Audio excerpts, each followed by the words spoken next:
Greetings, Eric Bakker, naturopath. Thanks for coming back and looking at my video. I often get asked by people, what are the right kind of tests I should get performed by my doctor? How can I monitor my health on a regular basis? What are the most important things to look for? What do I ask my doctor for? Or failing that, what can I actually order myself, so I can self-assess? Remember this important thing, the most important person in your life is you, okay? Your health is more important to you than your health is important to your doctor, all right? Sounds really awful saying that, but that's the truth of the matter. Really, I mean, your health is probably, well, in my opinion, your greatest asset. It should be greater than your car, it should be greater than your house, it should be greater than your fish tank or whatever you've got, turns you on. Health is the number one asset you've got. So therefore, you want to monitor it to the max and make sure that everything is running really, really well. I'll bet you that you get your car checked and tested and serviced more regularly than you would your own body. And yet you're probably going to dump your car in a few years and get another one. Well, I've got bad news for you. You can't dump your body and get another one. Not yet, anyway. So, what are the best tests to do? Let's talk about that. To start with, let's talk about medical tests, that the medical doctor's going to do. I think we'll have to make a separate video on the best functional medicine tests. These are the tests that your primary medical doctor will not do. They're not interested really in the function of the body. They're more interested in the disease of the body. So a lot of these tests are performed really to see what kind of illness or sickness you have, so then they can correct that sickness or illness. But a lot of these tests are really good for you to get done regularly to monitor the state of your health so you don't get sick in the first place, okay? Many people I see get sick because they have something lacking in their diet. They're either too stressed, or they don't eat the wrong kind of food, or they're lacking something to confer good health. And a lot of these markers we're going to talk about will actually point you in the right direction to what needs fixing up. It's incredible how many people I've blood tested over the years that haven't had a test for a long time, and we find some amazing things. And other people where I've tested, who get tested all the time, but they don't get tested for particular types of markers. I've spent a lot of time looking at websites and blogs and looking at people's recommendations for tests, but most of these people have got no working knowledge of the tests. They don't regularly get them done on patients, and they haven't got the span of experience in the decades that I have in seeing, the cause and effect of these markers. So I've learned what are the most special markers really that you can look for. And these are specialty markers, markers that I don't generally see other people recommending. For example, one called homocysteine, which I started to really understand and look for over 25 years ago when nobody really tested for it. I'll talk more about that later. So I've broken the blood testing into different categories, okay? So lipids, like fats in the blood, cholesterol, things like that. Inflammatory markers, blood sugar markers, thyroid markers, kidney markers, liver markers, and then miscellaneous, particularly B12 and vitamin D, and also homocysteine. I might put that one under that category. And then also we've got a CBC, or a complete blood count at the end, which is just basic stuff. So let's start with the lipids. So many people worry with fats in the blood, for example, HDL, the good fats, low LDL, low density lipoprotein, which are supposedly the bad fats, and also triglycerides, which are a type of fat influenced more by sugar or carbohydrates in the diet. So the lipid studies are quite important, especially as you get older.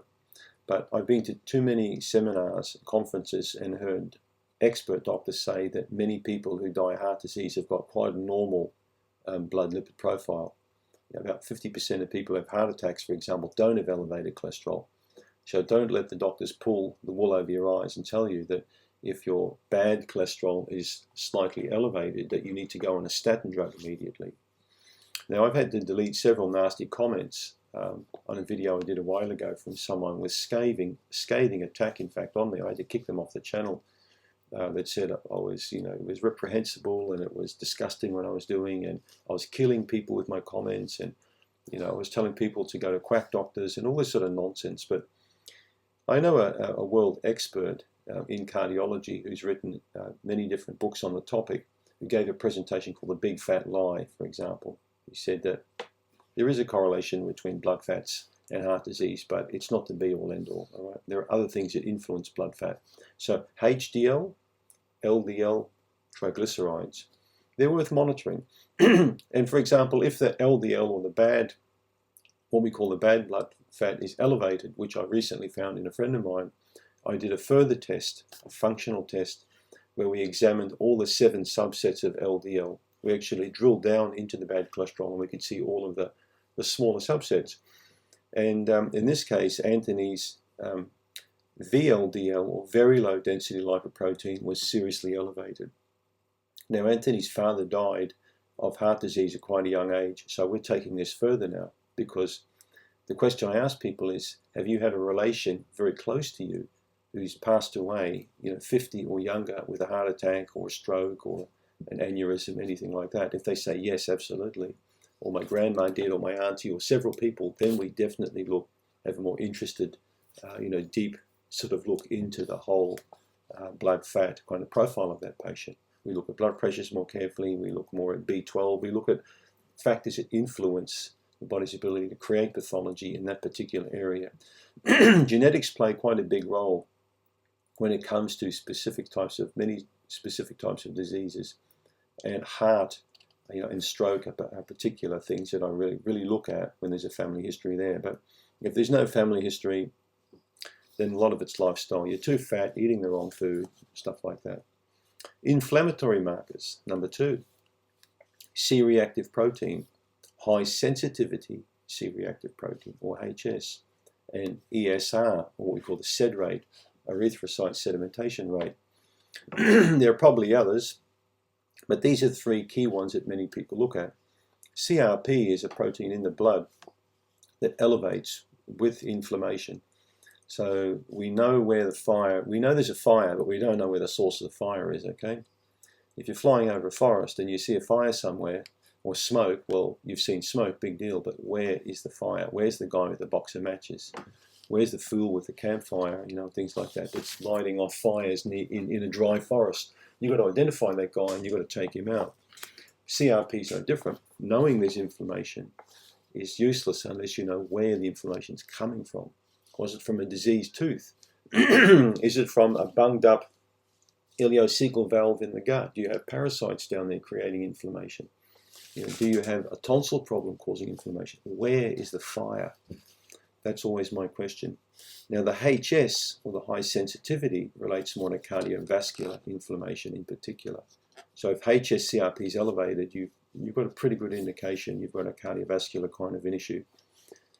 If HS-CRP is elevated and the guy's got low B12 and he's got high LDL and a family history, I'll actually send him off to Auckland, up here in the north of the North Island, and I'll get him to get a heart scan done. So it's a very high-speed CT scan of the heart. They take hundreds of pictures, they put you through a tunnel, and that maps out, for example, all of the coronary blood vessels, which range from what I've been told from about 9 to about 15 square millimeters of surface area. So the machine will actually do a 3D picture and map out exactly all of those vessels around the heart to see if there's any coronary calcification going on. Very, very clever test. I've had patients take many heart drugs that didn't need to take any drugs at all because all of the vessels were completely clear around the heart. So I basically told them to get off that crap. They had other issues that were causing problems like palpitations, for example, and blood pressure, but it wasn't the heart.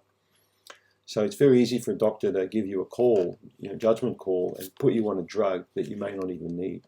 And conversely, I've seen people with a very clogged up heart that were ignored and not put on medications. So when you know tests and work with a doctor who can take things further, you're not going to hopefully have any nasty surprises as you get older. So that's the inflammatory, especially important, the inflammatory markers for autoimmune disease. If you've got autoimmunity, is maybe you'll be able to track down where the elevation, of inflammation is. Inflammation we consider the mother of all disease. It's one of the key things that pushes a person into cancer, diabetes, or heart disease, or neurodegenerative diseases is inflammatory problem. And guess where most inflammation starts with people? In the gut.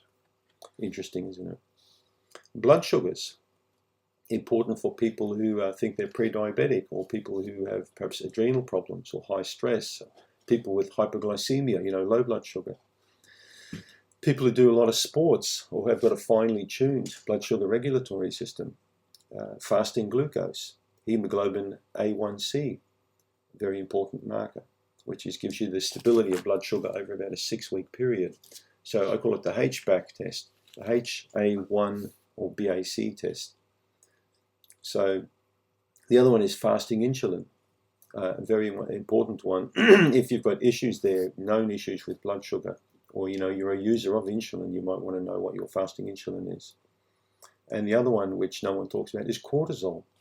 So many people I see have got a lot of stress, they've got low cortisol or high cortisol, and that can seriously influence their blood sugar. So it's good to do a salivary cortisol test as well.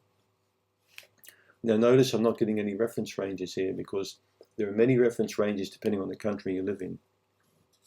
And they can vary slightly from lab to lab kind of thing. So thyroid is a key area I look at. Thyroid stimulating hormone. This is one I know quite a bit about because I work so much with thyroid patients. So the range can level from 0.5 up to 4.5. I like a patient to be around 2, 2.5, about midway. Many people I see are borderline with thyroid, which means there's potentially a problem. So in that case, I go further and test T3, T4, and antibodies as well, and sometimes reverse T3. So these are all indicators, of a problem. If a patient has a clear-cut thyroid issue, I'm very interested to know what their iodine levels are like. So we will do a serum iodine or a 24-hour urine collection and sample that, or an iodine challenge, where the patient's given a 50 milligram iodine tablet and the urine is collected, the following day and sampled. If the person's very deficient in iodine, the thyroid's going to hold a lot of that 50 milligrams back, and only a small amount will get passed out. If the patient's like me and got good thyroid function, they'll pee out most of the iodine and therefore not be deficient. So the challenge test is the best one for iodine. Kidney function, creatinine clearance and glomerular filtration rate, or GFR. Your kidneys decline in function by default as you get older. When you get older like me, your kidney function is just slowly going to go down, down, down. That's why the big thing is to drink water all the time. Less caffeine, less alcohol, more water. The kidneys perform an incredible role of filtering thousands of liters of blood. Every day they're just filtering. Now, coming back to the motor car, you take it to the mechanic, the guy or the lady can just get the filter out and bin it, put a new one in. But you're not really going to go to the hospital and get a new kidney, get yours binned and a new one put in. It doesn't work like that. You've got to look after your kidney. So your kidney really likes plenty of clean, fresh water to drink. Makes a big difference. So if you notice a problem with the creatinine, the ability for the body not to get rid of this waste product from muscular, respiration, you really need to work on improving kidney function. Otherwise, you're going to get a buildup of crap in the body. Your skin will get itchy and dry. You'll start getting flaky skin, pain in joints. All sorts of problems will occur. Many people with kidney issues get really tired as well. So kidney functions are definitely worth checking out from time to time. Liver function, different markers here. You've got AST, ALT, GGT, and alkaline phosphatase. Some of those markers, for example, the AST is a good indication on drug toxicity, especially pharmaceutical drug toxicity. GGT, as in God, T, is a good marker for if someone likes having a drink. So if a person likes having a few drinkies here and there and GGT is elevated, their liver's getting whacked with too much alcohol, issues there.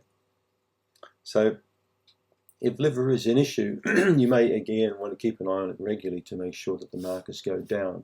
This is especially important to test liver function if you're taking pharmaceutical medications, because they're all toxic to the liver, right? And the kidney.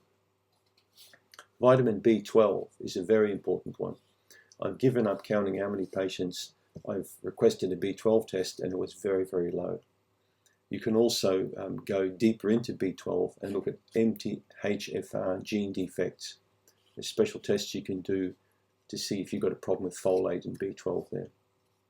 Vitamin D, probably one of the most important ones, is vitamin D, that was never really tested. I started testing vitamin D about 25, nearly 30 years ago when I first went into practice, when people looked at you strange and said, even labs would say to me, what the hell do you want to test that for? It's just a vitamin, you know, is it that important to get tested? And yes, it is important to get tested, because I realized the relevance of this with the immune function. Many doctors today still don't test for vitamin D. I could spend an hour talking to you about different case histories of people where I saw rock bottom vitamin D and I saw their life change once they started getting the level up again. Anxiety disappeared, sleep improved, their chronic disease went away. I've seen miracles with vitamin D elevation. So you want to keep your levels between 75 to 100 as a minimum. I routinely see patients between 10 to 15, but you want high levels.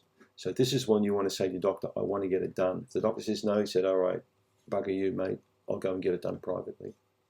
The doctor's probably got low vitamin D anyway. That's probably why he's forgetting to do it, or his brain function's not working adequately, or whatever.